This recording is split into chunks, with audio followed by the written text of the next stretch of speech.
वक्रतुंड महाकाय सूर्यकोटी समप्रभ निर्विघ्नं कुरु मे देवो सर्वकार्येषु सर्वदा। पुंडलीकवरदारी विठ्ठल श्री ज्ञानदेव तुकाराम पंढरीनाथ भगवान की जय। माऊली ज्ञानेश्वर महाराज की जय। जगद्गुरु संत तुकाराम महाराज की जय। सब संतन की जय। माऊली महावैष्णव ज्ञानोबारायांच्या परमश्रेष्ठ ग्रंथ ज्ञानेश्वरीतील ओव्यांचं चिंतन करत करत महायुद्धाच्या प्रसंगापर्यंत आपण आलो।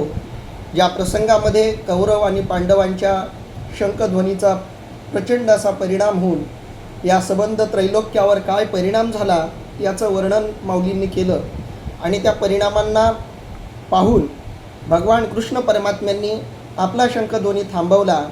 परिणामी बाकीच्याही सैनिकांनी आपोआपच आपला शंखध्वनी थांबवला आणि त्यामुळं जणू काही संबंधसृष्टी नाश पावण्याच्या उंबरठ्यावर असताना ती थोडक्यात बचावली, अशा प्रकारचं वर्णन माऊली आतापर्यंत करताना आपल्याला दिसले। पुढं माऊली काय म्हणतायत त्याचा आज आपण विचार करूयात। तो घोष तरी उपसंहरला, परी पडसाद होता राहिला, तेने दळभार विध्वंसिला कौरवांचा। अर्थात तो शंखनाद बंद झाला, तथापि त्याचा जो प्रतिध्वनी घुमत होता त्यानेच कौरव सैन्यांची दानादान उडून गेली। जो काही हा ध्वनी चालू होता, भयंकर असा ध्वनी, ज्याच्यामुळे सृष्टी संपेल की काय असं वाटायला लागलेलं होतं, असा तो शंखध्वनी भगवान कृष्ण परमात्म्यांनी थांबवला। आणि हे सगळं केल्यामुळं जणू काही तो जो घोष होता तो उपसंहरला। उपसंहरला शब्दाचा अर्थ आहे बंद झाला, तो ध्वनी बंद झाला। तो घोष तरी उपसंहरला, तो जो घोष होता तो आता थांबला, परी पडसाद होता राहिला। एवढा प्रचंड ध्वनी तो काही सहजासहजी थांबणारा नव्हता। तो ध्वनी थांबल्याबरोबर त्याचे काही पडसाद उमटले, त्याचा एक छोटासा प्रतिध्वनी, तो हळूहळू ध्वनी शांत व्हायला लागलेला होता। त्याचा जो पडसाद शिल्लक राहिलेला होता आवाजाचा, तेने दळभार विध्वंसिला कौरवांचा, आणि त्या शिल्लक राहिलेल्या आवाजानं सुद्धा कौरवांचा जणू काही दळभारच विध्वंसला, म्हणजे नष्ट झाला, अशा प्रकारचं वर्णन इथं माऊली करताना दिसत आहे। महाभारताच्या या प्रसंगामध्ये बारकाईनं आपण विचार केला तर बऱ्याच गोष्टी साधकाला शिकण्यासारख्या आहेत। मुळात आपल्या सगळ्यांना माहिती आहे की ज्ञानेश्वरी आणि भगवद्गीता या ग्रंथामधल्या प्रत्येक बारीक सारीक गोष्टी या साधकाच्या हिताच्या आहेत। एक प्रश्न असा सहजपणे पडतो की कौरवांच्या बाजूनं शंखध्वनी सुरुवातीला केला तो भीष्माचार्यांनी केला का? तर ते त्या सगळ्या सैन्यांचे नायक होते म्हणून।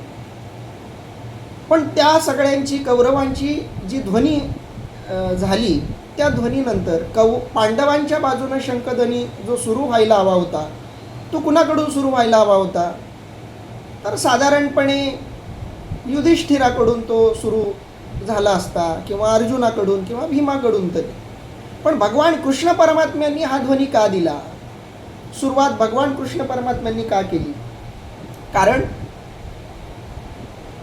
शंखध्वनी वाजवण्याचा जो अधिकार आहे किंवा शंखध्वनी कुणी वाजवावा याचे जे संकेत आहेत युद्धाच्या बाबतीत, ते संकेत असे आहेत की जो युद्धामध्ये प्रत्यक्ष सहभाग घेणारा आहे त्यानं तो करावा, असा एक संकेत आहे। मग असा संकेत असूनही जे भगवान कृष्ण परमात्मा युद्धामध्ये प्रत्यक्ष सहभागी झालेले नाहीत, त्यांनी सांगितलेलं आहे की मी या युद्धामध्ये फक्त सहभाग घेईल पण कोणत्याही प्रकारचं शस्त्र उचलणार नाही, असं म्हणणाऱ्या भगवान कृष्ण परमात्म्यांनी शंख का वाजवला, सुरुवात का करून दिली? आणि मग भगवान कृष्ण परमात्म्यांनी ध्वनी वाजवल्यानंतरच पांडवांनी आपला शंखध्वनी का सुरू केला? या गोष्टी आपल्याला बरंच काही सुचवतात। पहिली गोष्ट तर ही की भगवान कृष्ण परमात्म्याला माहिती आहे की हे जे युद्ध सुरू झालेलं आहे महाभारताचं, हे युद्ध एका अर्थानं लादलं गेलेलं युद्ध आहे। हे युद्ध पांडवांवरती लादलं गेलेलं आहे। पांडव या युद्धाला स्वेच्छेने तयार झालेले नाहीत, स्वतःच्या इच्छेनं पांडव या युद्धाला तयार झालेले नाहीत। पांडवांच्या बाजूंचे जे सगळे दळ आहेत ते सगळे दळ इच्छा नसताना नाईलाजास्तव या युद्धामध्ये उतरलेले आहेत. या गोष्टीची भगवान कृष्ण परमात्म्याला जाणीव आहे आणि म्हणून कौरव मात्र या युद्धासाठी उतावीळ आहेत. कौरव ही एक वृत्ती आहे जी नेहमी युद्धासाठी उतावीळ असते. काहीतरी नवीन आयुष्यात घडावं याच्यासाठी ती नेहमी प्रयत्नरत असते. जे काही सुरू आहे, जे काही चालू आहे त्याच्यापेक्षा काहीतरी नवीन त्यांना अपेक्षित असतं. साधनेमध्ये ही गोष्ट बऱ्याच प्रमाणामध्ये घातक ठरते. साधना करणाऱ्यांनी आपली साधना सुरू असताना ती साधना स्थिर राहावी असं वाटत असेल तर आपले व्यावहारिक मोह नियंत्रणात ठेवले पाहिजेत. तरच आपली साधना थोडीशी स्थिर व्हायला लागते. साधना करत करत आणखी काही मिळावं या अपेक्षेने आपण साधना करत राहिलो तर साधनेमध्ये विक्षेप निर्माण होण्याची शक्यता असते. म्हणून कौरव ही एक अशी वृत्ती आहे की त्यांना जे मिळालंय त्या राज्यामध्ये ते स्थिर नाही आहेत. जे आपल्याला मिळालंय ते मिळत राहावं ही त्यांची अपेक्षा नाही आहे. वेगळं काहीतरी मिळावं ही त्यांची अपेक्षा आहे. युद्धानंतर कौरवांना काय मिळणार होतं तर जे त्यांना मिळालेलं आहे तेच मिळणार होतं. पण तरीसुद्धा आपल्याला आता जे मिळालेलं आहे ते कायमस्वरूपी मिळावं, जे मिळालेलं आहे ते स्थिर असावं याच्यासाठी पुन्हा कौरवांची धडपड सुरू आहे. म्हणजे आपल्याला जे मिळालं आहे ते टिकून राहण्याची मानसिकता आणि ते टिकून राहावं याच्यासाठीची पुन्हा धडपड ही कौरव वृत्ती आहे. साधनेमध्ये ही वृत्ती अडथळा ठरण्याची शक्यता आहे. याच्या उलटची वृत्ती पांडवांची आहे. पांडवांचं मत आहे की जे आहे त्यात आपण समाधानी राहू. अगदी 5 गावं जरी उदरनिर्वाहाचं साधन म्हणून मिळाले तरी आपण जगू, तरीसुद्धा आपण युद्ध करणार नाही ही पांडवांची भूमिका होती. त्यांनी कौरवांसमोर दुर्योधनासमोर हा प्रस्तावही ठेवलेला होता की तुला राज्य द्यायचं नसेल तर नको देऊ, पण किमान आमचा उदरनिर्वाह चालेल एवढं राज्य तरी किमान 5 गावं जरी दिले तर आम्ही 5 पांडव 5 गावाचा सांभाळ करून आम्ही आमचा राज्य विस्तार करू किंवा जे राज्य गाव आहे त्याची व्यवस्थित देखभाल करून आम्ही आमचा उदरनिर्वाह करू. कारण जास्त मोह ठेवला तर त्याच्या बदल्यात होणारा जो हिंसाचार आहे, प्रचंड लोकांच्या जीविताची हानी जी होणार आहे ती हानी पांडवांना मंजूर नव्हती आणि म्हणून पांडव या युद्धाच्या विरोधात होते. पण तरीसुद्धा युद्धाशिवाय सुईचं टोक मावेल एवढी जमीनही मी पांडवांना देणार नाही असा जो दुर्योधनाचा निश्चय आहे त्या निश्चयानं खऱ्या अर्थानं या युद्धाची परिस्थिती निर्माण केलेली आहे. भगवान कृष्ण परमात्मा स्वतः शिष्टाईसाठी गेले, त्या शिष्टाईलाही यश आलं नाही हे जेव्हा लक्षात आलं तेव्हा भगवान कृष्ण परमात्म्यांनी हे युद्ध स्वीकारलं. पण असं जरी असलं तरी भगवान कृष्ण परमात्म्यांनी होकार दिल्यावर पांडवांनी युद्ध स्वीकारलेलं आहे. म्हणजे भगवंताच्या इच्छेला होकार ही पांडवांची साधारणपणे भूमिका आहे. म्हणून कौरवांनी शंखध्वनी केला, यातून त्यांची युद्धासाठीची इच्छा व्यक्त होते, युद्धासाठीचा उतावीळपणा व्यक्त होतो. आणि म्हणून कौरवांकडून शंखध्वनी झाल्यावर आपसुकच पांडवांना शंखध्वनी वाजवणं अपरिहार्य होतं. कारण इच्छा नसतानाही समोरच्यानं युद्धासाठी दंड थोपटल्यावर त्याच्या विरोधात असलेल्या पैलवानाला आखाड्यामध्ये उतरावंच लागणार आहे. पण हे उतरणं तयारीनिशी असलं पाहिजे, नाईलाजानं युद्ध असू नये. आणि म्हणून पांडवांची इच्छा नसताना ते युद्धात उतरले. पण भगवान कृष्ण परमात्म्याला माहिती आहे की मी सुरू केल्याशिवाय पांडव युद्धाला तयार होणार नाहीत. म्हणून भगवान कृष्ण परमात्म्यांनी शंखध्वनी सुरुवातीला केला. भलेही ते इथं कोणते सेनापती नाही आहेत, ते अर्जुनाचे फक्त सारथी आहेत ही गोष्ट माहीत असून सुद्धा केवळ पांडवांना युद्धासाठी प्रेरित करणं ही भगवान कृष्ण परमात्म्याची शंख वाजवण्यामागची मानसिकता होती. आणि म्हणून भगवान कृष्ण परमात्म्यांनी सुरुवातीला शंख वाजवला आणि याच शंखामुळं युद्धासाठी प्रवृत्ती नसलेलेही पांडव युद्धासाठी तयार झाले. अगदी पुढं प्रसंग येतोच की अर्जुन युद्धामधून माघार घेण्याच्या मानसिकतेमध्ये येतो. ही मानसिकता हे सुचवते की पांडव हे युद्धाच्या मानसिकतेमध्ये नव्हते. आणि म्हणून कृष्ण परमात्म्यानं शंख वाजवला. शंख वाजवल्यानंतर पांडवांनी शंख वाजवला आणि त्या शंखध्वनीतून भगवंताच्या लक्षात आलं की युद्धाच्या पूर्वीच सृष्टी संपते की काय. आणि म्हणून आपण आता ही सृष्टी विध्वंस होण्यापासून थांबवावी या उद्देशातून, या दृष्टिकोनातून भगवान कृष्ण परमात्म्यांनी आपला शंखध्वनी थांबवला आणि त्यामुळं अगदी विध्वंसाच्या उंबरठ्यावर असलेली ही सृष्टी, हे ब्रह्मांड थांबलं, वाचलं, असं वर्णन माऊलींनी केलं. पण त्या घोषाचा जो उपसंहार होता, त्याचा जो पडसाद राहिलेला होता, त्या पडसादानं सुद्धा कौरवांच्या सगळ्या धैर्याला गर्भगळीत करून टाकलं आणि त्यामुळं तो दळभार सगळा विध्वंसला, त्या कौरवांच्या दळाचा विध्वंस झाला, असं माऊली वर्णन करतायत. तो घोष तरी उपसंहरला, परी पडसाद होता राहिला, तेने दळभार विध्वंसिला कौरवांचा. आणि त्यामुळं कौरवांचा जो दळभार होता तो विध्वंसला. जैसा गजघटा आतू सिंह लीला विदारितू, तैसा हृदयाते भेदितू कौरवांची. अर्थात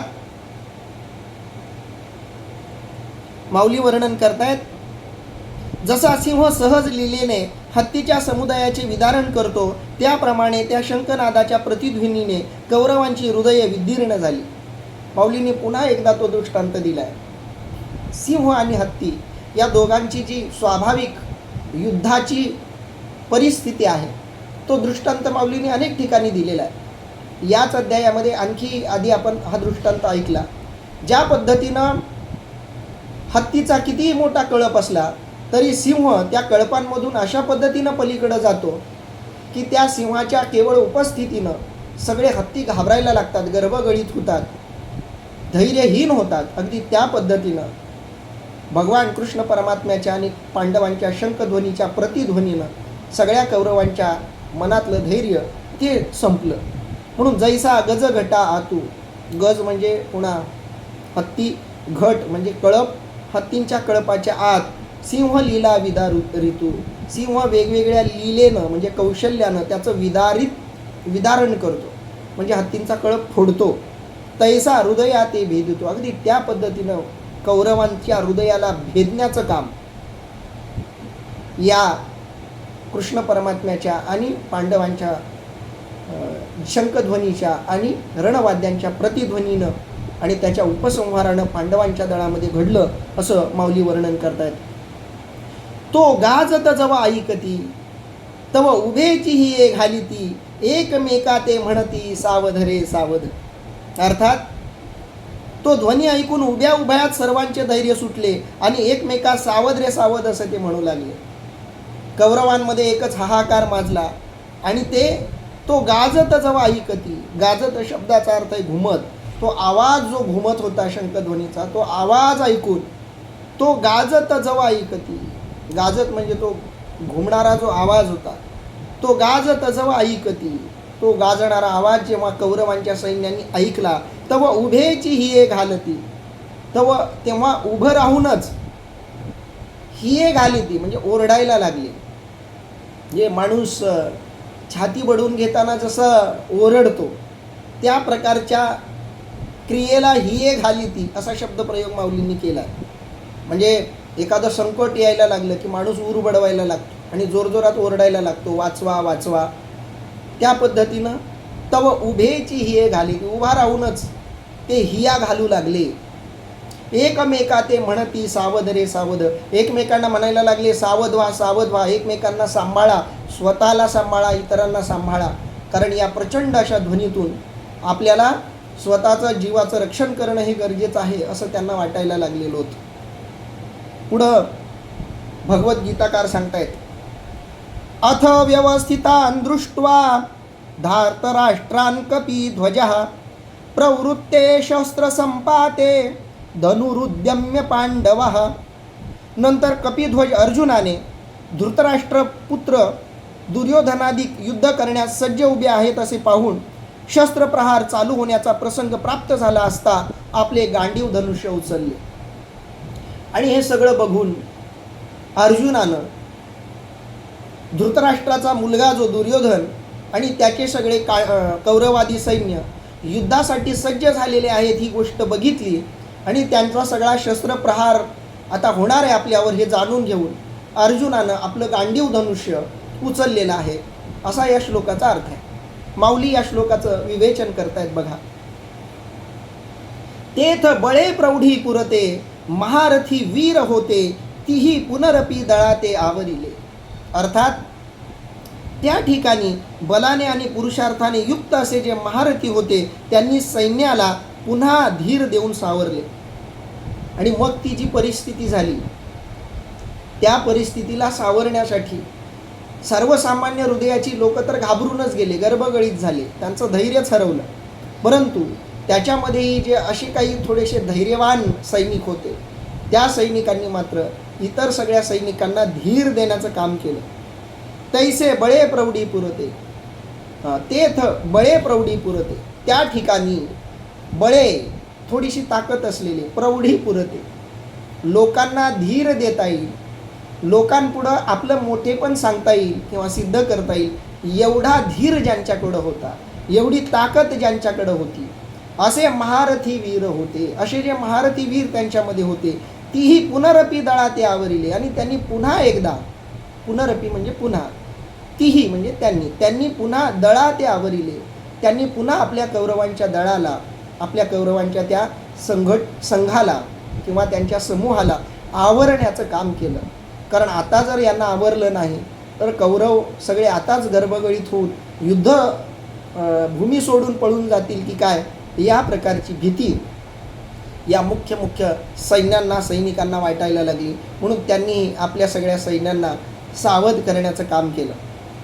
कारण काय आहे, जे सामान्य हृदयाचे असतात ते खूप लवकर गर्भगळीत होतात, लवकर धीर सोडतात. ही सुद्धा एक प्रकारची कौरव वृत्ती आहे. साधना करताना अनेक संकट आपल्याही आयुष्यात येतात आणि त्या संकटांचा सामना न करता छोट्या छोट्या संकटांना घाबरून आपण जर युद्धभूमी सोडायचा विचार करायला लागलो तर तो साधक नाही.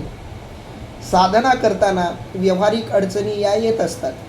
व्यवहार आहे, प्रपंच आहे, माया आहे, त्याच्यामध्ये चढ उतार होत राहणं ही एक स्वाभाविक गोष्ट आहे.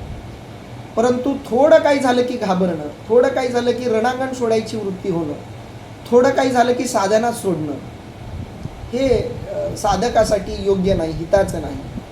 आयुष्यामध्ये कितीही मोठे प्रसंग आले तरी साधकानं आपली साधना चालू ठेवायला हवी, त्या साधनेमध्ये खंड पडता कामा नये. या दृष्टीनं त्यातले जे धैर्यवान, जे महाबली महारथी होते, त्यांनी त्या दळांना आवरण्याचं काम केलं. मग सरिसेपणे उठावले, धुनवटोनी उचलले, तया दंडी क्षोभले लोकत्रय. अर्थात माऊली म्हणतायत, मग ते मोठ्या तयारीने पुढे सरसावले. जे महारथी योद्धे होते, ज्यांच्यामध्ये थोडासा धीर होता, ज्यांच्यामध्ये थोडीशी पुढारकी वृत्ती होती, असे ते मग मोठ्या तयारीने पुढे सरसावले व त्यांनी दुप्पट आवेशाने चाल केली. तेव्हा त्या आवेशयुक्त सैन्याच्या योगाने त्रिभुवन अगदी त्रस्त होऊन गेले. आता पांडवांच्या त्या प्रचंड ध्वनीनं कौरव सैन्य गर्भगळीत होईल, पळून जाईल युद्ध सोडून, अशी परिस्थिती असताना कौरवांमधल्या काही धीरवान, धैर्यवान अशा सैनिकांनी आपल्या सैन्यांना आवरण्याचं, त्यांना धीर देण्याचं काम सुरू केलं. आणि त्यामुळं ते पुढं आले, ते इतरांना सावध व्हा असं सांगू लागले आणि आधीच्यापेक्षा दुप्पट आवेगानं ते पुढं आले. त्यांनी स्वतःला सावरलं, स्वतःला आवरलं आणि स्वतःचं मन खंबीर करून आवेशानं पांडवांच्या विरोधात युद्ध करण्यासाठीची स्वतःची मानसिकता त्यांनी तयार केली. तेव्हा त्या आवेशयुक्त सैन्याच्या योगानं त्रिभुवनसुद्धा त्रस्त झालं असं माऊली म्हणत आहेत. मग सरिसेपणे उठावले. सरिसेपणे म्हणजे तयारीनं पुढं आले, युद्ध करण्याच्या मानसिकतेनं न घाबरता, धैर्य न खचू देता ते पुढं उठावले. सरिसेपणे उठावले, तयारीनं थोडंसं पुढं आले. धुनवटोनी उचलले. धुनवटोनी म्हणजे दुप्पट वेगानं, आधीच्यापेक्षा जास्त धैर्य दाखवून, जास्त हिंमत एकवटून उचलले. उचलले म्हणजे पुढं आले, थोडेसे हल्ले. तया दंडी क्षोभले लोकत्रय. त्यांच्या त्या परिस्थितीमुळं, त्यांच्या त्या धैर्यामुळं, क्षोभले म्हणजे त्रस्त झाले लोकत्रय, आणि त्यांच्या त्या आवेशामुळं जणू काही त्रिभुवन सुद्धा त्रस्त झालं, अशा पद्धतीचं माऊली वर्णन करतायत. माऊलींनी लोकत्रय हा शब्द वारंवार वापरलेला आपल्याला दिसतो ज्ञानेश्वरीमध्ये. लोकत्रय, त्रैलोक्य, स्वर्ग मृत्यू पाताळ या तिघांना अवलक्षून माऊली हा शब्दप्रयोग वारंवार करताना दिसत आहेत. त्यामुळं लोकत्रय जणू काही त्रस्त झालं या सगळ्या युद्धजन्य परिस्थितीला बघून. तेथ बाणवरी धनुर्धर वर्षताती निरंतर जैसे प्रळयात जलधर अनिवारका. अर्थात ज्याप्रमाणे प्रळय काळाचे दुर्धर मेघ एकसारखी वृष्टी करतात त्याप्रमाणे तेथे धनुर्धारी वीर बाणाची वृष्टी करू लागले. आणि ते वीर केवळ पुढं आले असं नाही, तर त्यांनी आपापलं धनुष्यबाण काढलं आणि त्या धनुष्यबाणातून ते बाणांचा वर्षाव करायला लागले. हा बाणांचा वर्षाव म्हणजे युद्धाची सुरुवात होती आणि तो बाणांचा वर्षाव किती प्रचंड होता. तेथ बाणवरी धनुर्धर. आता त्या युद्धामध्ये जे सैनिक होते त्या सैनिकांमध्ये प्रकार होते. काही सैनिकांकडं बाण होते, ज्यांच्याकडं बाण होते तेथ बाणवरी धनुर्धर. आणि त्यावेळी धनुर्धारी वीर ज्यांच्याकडं बाण होता, बाणवरी धनुर्धर या शब्दाचा अर्थ तेथ म्हणजे त्या ठिकाणी, बाणवरी म्हणजे बाण घेऊन जे धनुर्धर होते म्हणजे ज्यांच्याकडं धनुष्य बाण होतं असे सगळे सैन्य, त्यांना उद्देशून बाणवरी धनुर्धर असा शब्द माऊलींनी वापरला आहे. वर्षताती निरंतर. आणि ते सारखा बाणांचा वर्षाव करायला लागले आपल्या धनुष्य बाणामधून. कसे तर जैसे प्रळयात जलधर अनिवारका. ज्या पद्धतीनं प्रळय सुरू झाल्यावर, जलप्रलय सुरू झाल्यावर जलाच्या धारा, पाणी प्रचंड प्रमाणात पडायला लागावं.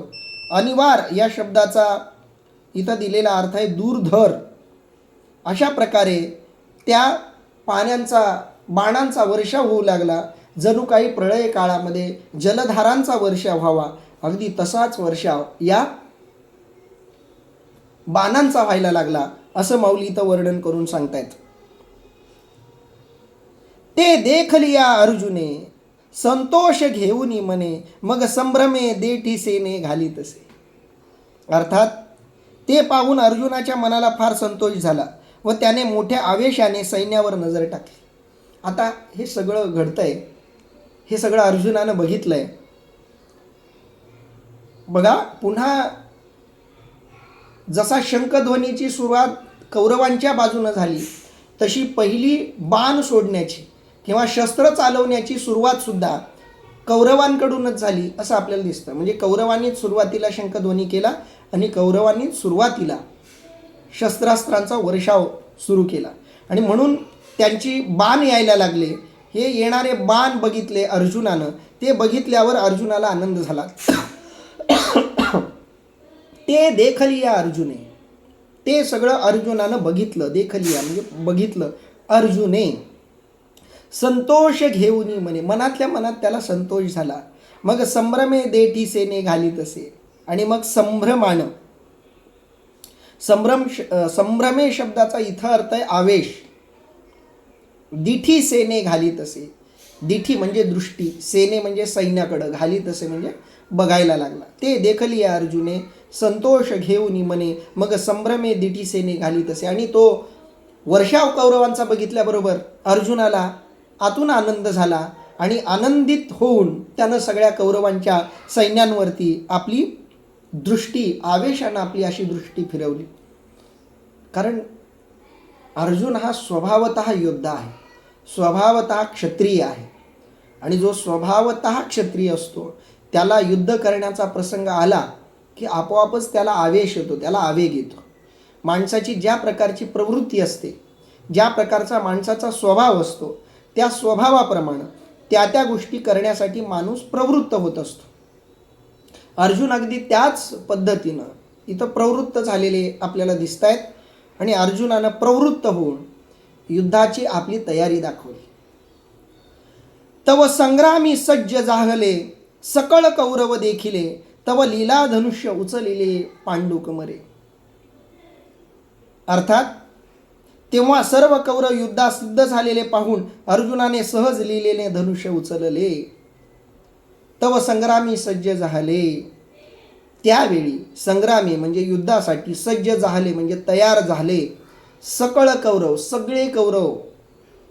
सगळे कौरव त्यावेळी युद्धासाठी तयार झालेले आहेत हे अर्जुनानं पाहिलं. तव लीला धनुष्य उचललेले पंडुकुमारी, आणि सहजपणे आपलं गांडीव धनुष्य जे आहे ते अर्जुनानं उचललेलं आहे. युद्धासाठी अर्जुन तयार झालेला आहे. आता युद्ध करायची वेळ आलेली आहे. त्यावेळी अर्जुनाला आतून आनंद झालेला आहे. म्हणजे एखाद्या विद्यार्थ्यानं भरपूर परीक्षेची तयारी केली, अभ्यास केला की त्याला परीक्षा आली की आनंद होतो. अगदी तसा आनंद अर्जुनाला झालेला आहे. आतापर्यंत केलेल्या विद्याभ्यासाचं प्रात्यक्षिक करण्याची संधी या निमित्तानं अर्जुनाला मिळालेली आहे. आणि ती एक सहज स्वाभाविक वृत्तीनं सगळे कौरव युद्धासाठी सज्ज झालेले बघून अर्जुनानं धनुष्य उचललं. इथं सुद्धा कौरव आधी युद्धाला तयार झालेत हे बघितल्यावर पांडव युद्धाला तयार झालेत अशी परिस्थिती दिसते. पुढच्या ओव्यांच्या पूर्वी श्लोक आहेत ते घेऊयात आपण. ऋषिकेशं तदा वाक्यम ईदमाह महीपते सेनयोरुभयोर्मध्ये रथं स्थापयमेच्युत यावदेव तान् निरीक्षेऽहं योद्धु कामान् व्यवस्थितान् कैमर्या सह योद्धाव्यम् स्मीनं रणसमुद्यमे योत्स्यमानानवेक्षेऽहं य येत्रेयसमागतः धार्तराष्ट्रस्य दुर्बुद्धेर्युद्धप्रियचिकीर्षवः. अर्थात राजा धृतराष्ट्रा कपिध्वज अर्जुनाने धृतराष्ट्र पुत्र दुर्योधनाधिक युद्ध करण्यास सज्ज आहेत असे पाहून तो श्रीकृष्णास म्हणाला, जोवर युद्धाच्या इच्छेने सन्मुख उभे राहिलेल्या यांना मी पाहीन तोवर माझा रथ दोन्ही सैन्याच्या मध्यमागे उभा कर. या युद्धात मी कोणावर बरोबर लढावे हे पाहण्याची मला इच्छा झाली आहे. अधर्मनिष्ठ दुष्ट दुर्योधनाचे युद्ध करून प्रिय करण्याची इच्छा करणारे जे इथे जमले आहेत त्या सर्वांस मी पाहतो. बघा, मध्ये ऋषिकेशम तदा वाक्यम ईदमाह महीपते हे वाक्य संजयाचं आहे. आणि या श्लोकाचा उत्तरार्ध जो आहे तो अर्जुन उवाचे आहे. पुढचं जे आहे ते अर्जुन म्हणाला ते आहे. सेनयोरु भयोर्मध्ये रथम स्थापयमेच्युत. आता याचं विश्लेषण माऊली कसं करतायत बघा. ते वेळी अर्जुन म्हणत असे देवा, आता झडकरी रथुपे लावा नेवुनी मध्ये घालावा दोही दळा. अर्थात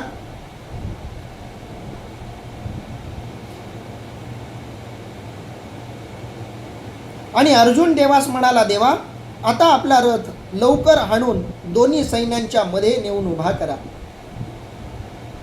ते वेळी अर्जुन म्हणत असे देवा. त्यावेळीला अर्जुन देवाला म्हणायला लागला, आता झडकरी रथू पेलावा. पेलावा म्हणजे हाणावा, हाकावा.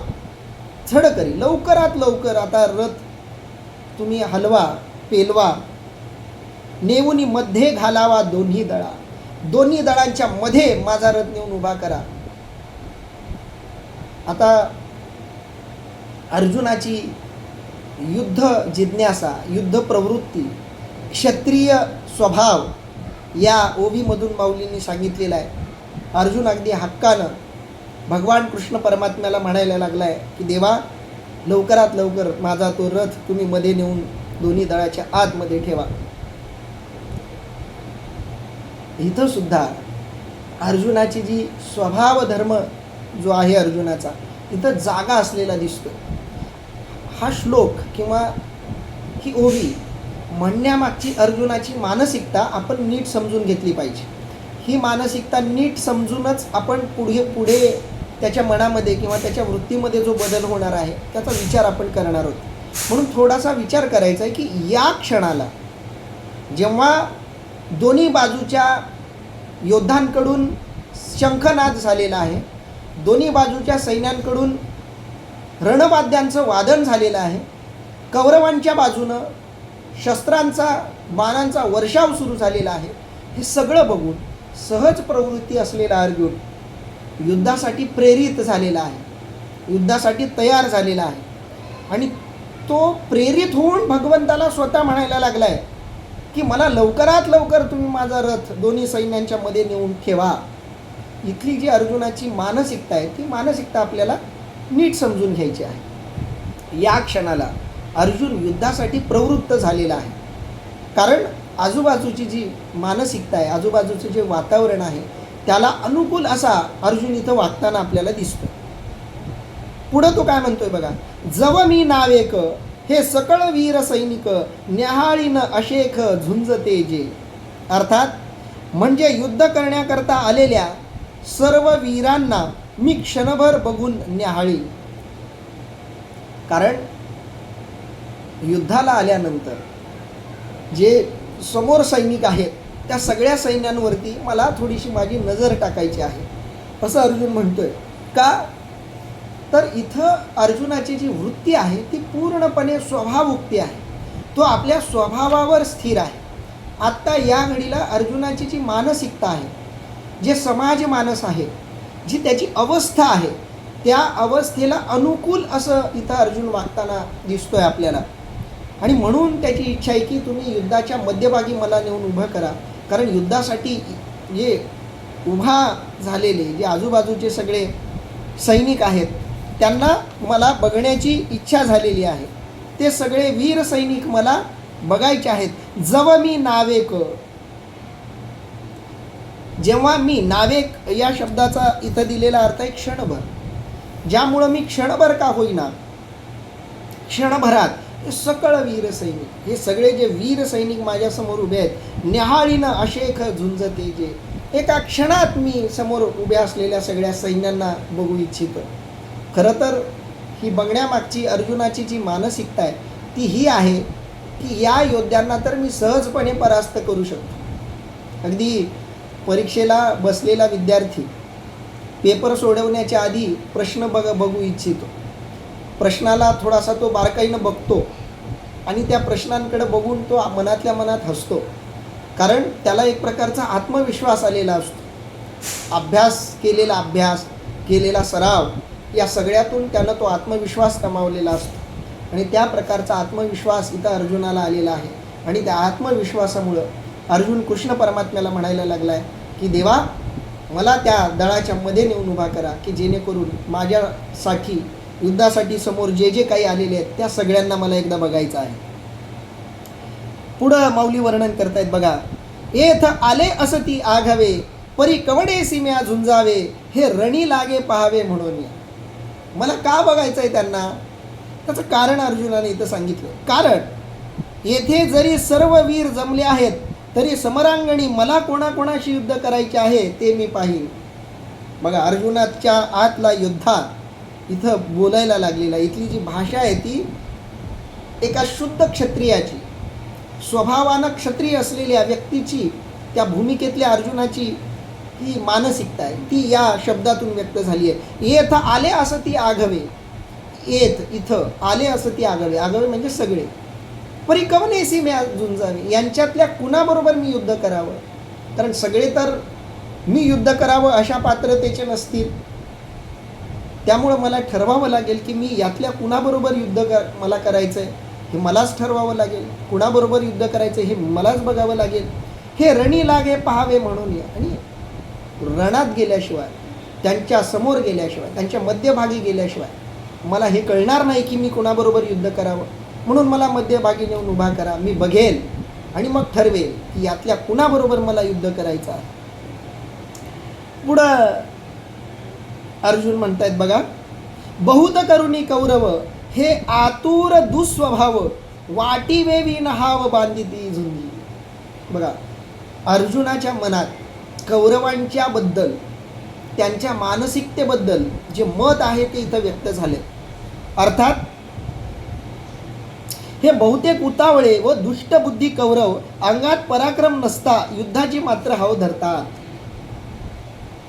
बघा, बहुत करुणी कौरव, बघा पुन्हा माऊलीने खूप सांभाळून शब्द वापरलाय. बहुत करुणी कौरव, अधिक प्रमाणातले जे कौरव आहेत, बहुत करुणी कौरव हे आतुर दुस्वभाव, हे आतुर आहेत. आतुर म्हणजे उतावळे आहेत आणि दुसरे दुस्वभाव म्हणजे दुष्टबुद्धीचे आहेत.